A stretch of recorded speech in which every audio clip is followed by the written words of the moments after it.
Hey, busy bees. Today we are back with another book. The title of our book is Edwurd Fudwupper, Fibbed Big, explained by Fanny Fudwupper. And this is Fanny right here, his sister. So it's going to be in her point of view. So let's pop open the book and fly through this adventure together. So here we have another title page, and oh my goodness, what is going on right there? Seems like Edward wants to be the center of attention, right? And poor Fanny is just there on the side. Poor Allison. From a long line of liars, there's none higher upper than my fibbing big brother, the Edwurd Fudwupper. There he is now. I know just what he's doing. He's thinking of who could be next for some fooling. Edward's been cooking up fibs full of fooey. He'll serve them up sweet, all gooey with hooey. And here he is right here.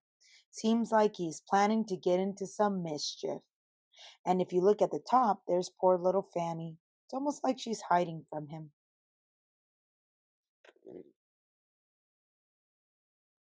Last week, he fibbed big and told Mabel Dill, I read you've been voted the Queen of Brazil. They want you to come. Bikinis, bring 10. I think Mabel went. No one's seen her since then. Yes, he thought them up long, and he thought them up tall. But did he think much of me? No, not much. Not at all. She seems very sad. Like the time he fibbed big and told Ben and Dinky that I had been born by a poodle named Stinky.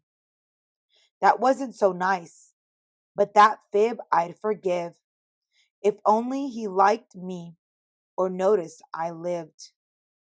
Oh no. It seems like she's very sad. Why do you think she's sad?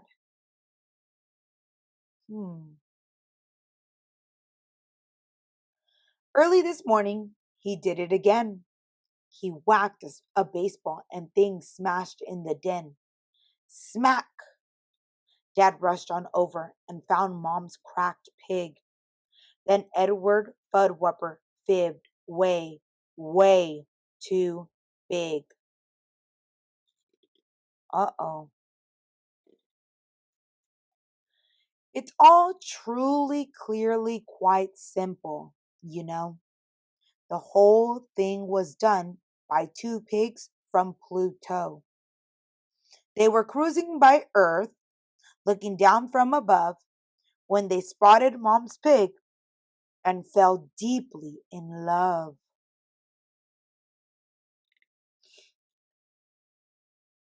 So they dropped one pig here.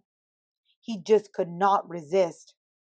That passionate porker insisted a kiss, but he leaned in too far and Mom's pig hit the ground. On Pluto, you see, they kiss sitting down. Then he left broken-hearted, upset and unseen, and his ship picked him up with a pig lifting beam. And that's all. That's the truth, said Ed, the fib slinger. In the whole of fib history, a whopping humdinger. And look at him. It's like if he is putting on an act for his parents when he's fibbing, because he's even bowing here at the end of his performance. Then a yelp and a howl and a scream from nearby. Lorna May Loon had been listening outside. Mabel Dill, she cried loudly, has been missing for days. She must have been grabbed by those pig-lifting rays. She got to a phone and screamed loud and shrill. Space monster piggies have nabbed Mabel Dill. They're coming for me, and they're coming for you. Send the army and Air Force and dog catcher too. Shh, no, no, shh. Uh-oh. And that's just what they did.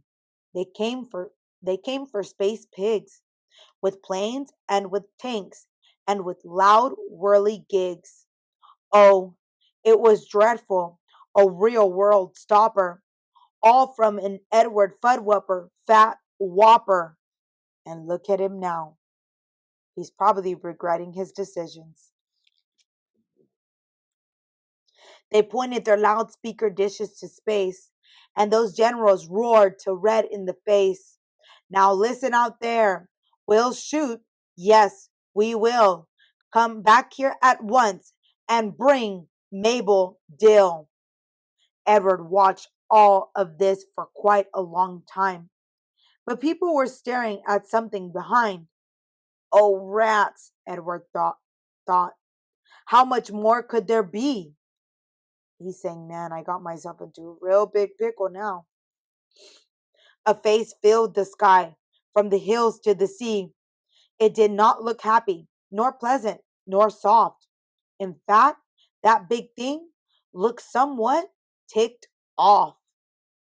It was purple and green with an eye on its snoot. It opened its mouth, roaring, "Who started this hoot?" What do you think snoot means? If there's an eye on his snoot, what do you think they called the snoot? What is it called for us? I live quite close by, just 2 galaxies down, and I just cannot sleep with this fuss and this sound. I know nothing of pigs, nor a lost Mabel Dill. So someone's been fibbing with slippery skill. Who is this gnat? Point out where he's at. Show him to me, and I'll swat him down flat. Oh my goodness, look how big he is compared to the earth. And he even has a fly swatter. And we can see his snoot looking down in the same area where Edwurd Fudwupper is. Oh my goodness. Now he's really afraid. And that's what they did. Each dad and each mother, they pointed right up at my shaking big brother. Edward dropped low. He was scared 10 times double.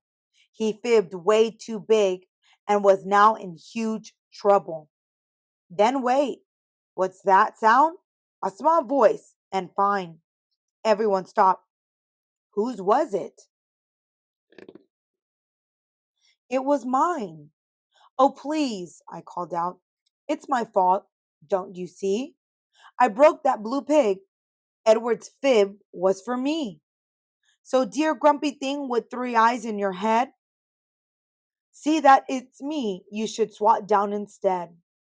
What could I do? Edward faced a big mess. I told a fat fib, yes, I'd learn from the best. I thought I'd be smushed, smashed, squashed right on down. But that big face looked in with a smile, not a frown. I think, he said firmly, you both are big fibsters. But out where I live, we're not loved by our sisters. Mine, by the way, I have left all alone, and now I'll go back to her sleeping at home. He looked at me odd, kind of sad, kind of blue. It sure would be nice to have one like you. And he's talking about Fanny. So something that Edward's taking advantage of, he wished he had. Then he turned round his ship and back home he drove her. And I turned to find Edward looking me over. He said not a thing as we walked back to Dad, where there he looked up and confessed, I've been bad. So we taped and we glued and we fixed up Mom's pig. And we told Mom the truth that we'd fibbed fat and big. Our folks hugged us both and collected no fines. but we sat in timeout to pay for our crimes. Then Ed looked at me with a smile that was new and said, "It is nice to have one like you." Two former fibsters, that Edward and me, but brother and sister we finally be. And look at her, she's finally happy. How sweet. And if somebody knows where Mabel Doe went, please tell her from Edward that no harm was meant. And that is the end of our book for today. My goodness. One small fib caused a whole world shut down. Do you think Edward regretted his decisions? But what a lovely story and what a happy ending there was. It was Fanny who told the story, and Fanny who felt like Edward wasn't a part of her life and he often ignored her because he was fibbing so much. And then soon she did something really big to show her love, and he was very thankful for her in the end. If you like this video, give it a like. And if you'd like to follow along for more adventures, hit that subscribe button.